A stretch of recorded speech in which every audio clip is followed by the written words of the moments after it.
You know, there's an old media adage in sports: you may win a championship in Philadelphia, but you can't keep it.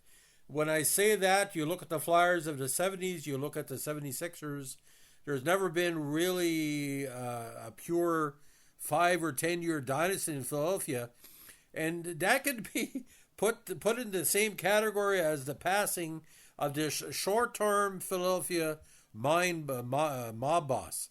So today we're going to be talking about a mobster made famous indirectly by Bruce Springsteen in his classic song Atlantic City. It's the Chicken Man, Philip Testa. Now, Testa, known as the Chicken Man, was an Italian-American mobster known for his brief leadership of the Philadelphia crime family of the Italian-American mafia. Now, born April 21st, 1924, his death in March 81 was so prominent he made the national news all across Canada and Europe and Australia. He became boss of the Philadelphia crime family after previous boss and close friend Angelo Bruno was murdered by Bruno's own consigliere, Antonio Campanigro, who in turn was ordered killed by the commission for murdering a boss without permission.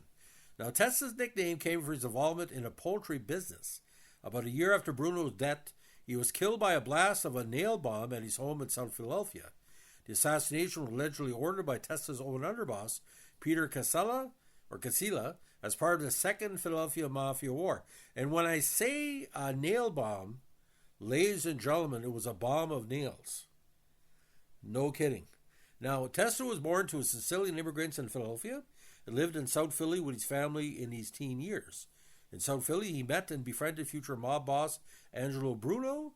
He later married Alfia Arcian de Cona. Records show her family owned a farm in Salem County, New Jersey. In early police dossiers on Testa, he was identified by law enforcement as not having a legitimate source of income and was solely dependent from winnings as a common gambler. Now, Testa and his wife had a son who also became involved in organized crime, Salvatore Testa, who was killed 3 years after his father. We'll get into his passing very soon. Now, in 70, Testa became known to mafia leaders across North America, where he became underboss of Angelo Bruno. When Bruno was murdered in 1980, he became boss, appointing Nicodemo Scarfo as consigliere. Now, 1 month before Testa was murdered, he, Frank Narducci Sr., Harold and Mario Riccobeni, Pasquale Spirito, Joseph Sancalini, and several associates were indicted in a federal racketeering case that centered on gambling and loan-sharking operations run by the mob. The case was based on an investigation called Operation Gangplank, as one of the first built on the RICO Act by the U.S. Attorney Office in Philadelphia. Now, in March 1581, he was returning to his home in South Philly that was across the street from Stephen Gerrard Park. As he was opening his door to his twin home at 2117 Porter Street, a nail bomb exploded under the front porch. Now, let's put this in perspective. What is a nail bomb? Well, for the 6 people out there who don't know that, a nail bomb is an anti-personnel explosive device containing nails to increase its effectiveness at harming victims. The nails act as shrapnel, leading almost certainly to more injury of inhabited areas than explosives alone would. A nail bomb is also a type of a flechette weapon. Such weapons use bits of shrapnel, including the ever-popular steel balls, nail heads, screws, needles, broken razors, darts, and other small metal objects to create a larger radius of destruction. Nail bombs are often used by terrorists, including suicide bombers, since they cause larger numbers of casualties when detonated in crowded places. Nail bombs can be detected by sensors and standard metal detectors. Now, again, his death was allegedly ordered by his underboss, a drug trafficker Peter Casella, and capo Frank Narducci Sr., which later resulted in Narducci being gunned down and Casella being banished from the mob and taken off to Florida. Now, Testa's murder sparked a war within the family. Nicodemo Scarfo seized the top position for himself, promoting his longtime friend Chucky Merlino as his underboss and Testa loyalist Frank Monti as consigliere. Scarfo went on to head the family for a decade with a bloody rampage, fueled by paranoia and aggression. Now, Testa's violent death is referenced in the opening lines of musician Bruce Springsteen's song, Atlantic City. He was portrayed by Larry Romano in the film The Irishman. Now, ladies and gentlemen, all these years later, the case remains still unsolved because nobody is going to claim this murder as their own. But the ramifications of this murder was extremely dangerous for his extended family. Now, his son Salvatore, or Salvi Testa, nicknamed the Crown Prince of the Philadelphia Mob, again acted in his father's stead, but eventually was killed on the orders of certain people. Now, born March 31st, 56, he eventually took over the crime family following his father's death, and he promoted Salvatore Chucky Merlino to underboss. Sal Testa inherited much of his father's loan tracking operations and developed a reputation as a high-earning mafioso. Now, on July 31st, 82, he was wounded near his home in the Italian Market section by shotgun blasts fired from a speeding car, the Hamilton Montreal Mafia Special. The shooting was carried out by Victor De Luca and Joseph Pulula in retaliation for the attempted killing of Harry Riccobeni. De Luca and Padula were convicted of aggravated assault and weapons offenses on January 1783. Now, in 84, Testa broke off his engagement to Merlino's daughter in rage. Merlino got permission from Scarfo to murder Testa, despite him being a loyal member of the crime family.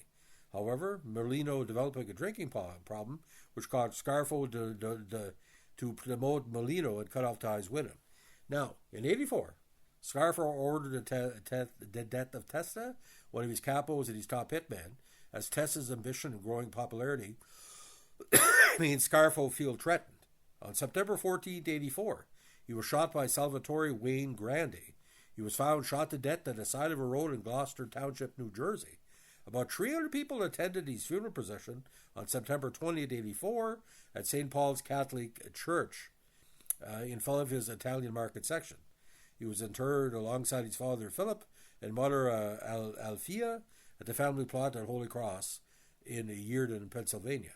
Now, as a result of Salvatore Testa's murder, Scarfo gained a reputation for disloyalty, and several criminal organizations across the United States began to distrust him. And like I said, the Salvatore, again, a nice-looking guy, but there was rumors he was getting kind of involved in border traffic as well.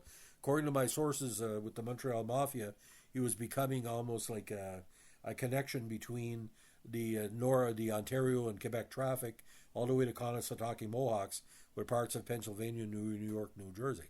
Now, you got to understand, ladies and gentlemen, these two murders, this was a weird time in the Mafia thing, because you would think the gaudy crime family, the Bonanos or whatever, would get most of the publicity. But this was sort of like, as popular the NHL is, this was like a lower-end mafia or like a number two mafia. It was still quite interesting.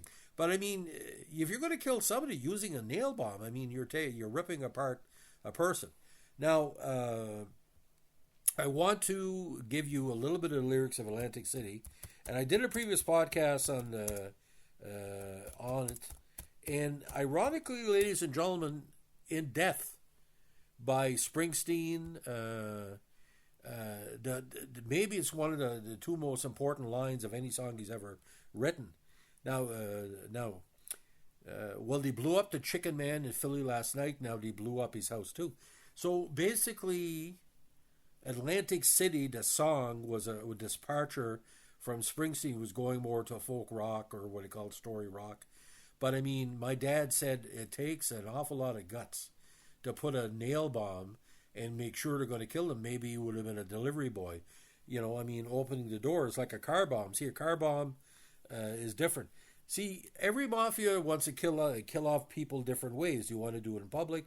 You look at the car bombs in Montreal. You look at the situation in Hamilton.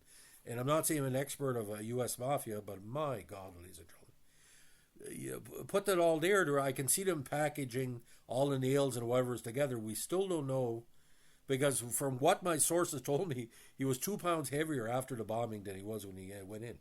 That's no joke. So again, that's the story of the Chicken Man and his son, as we like to say in Kentucky Fried Chicken language. He came to a very poultry end.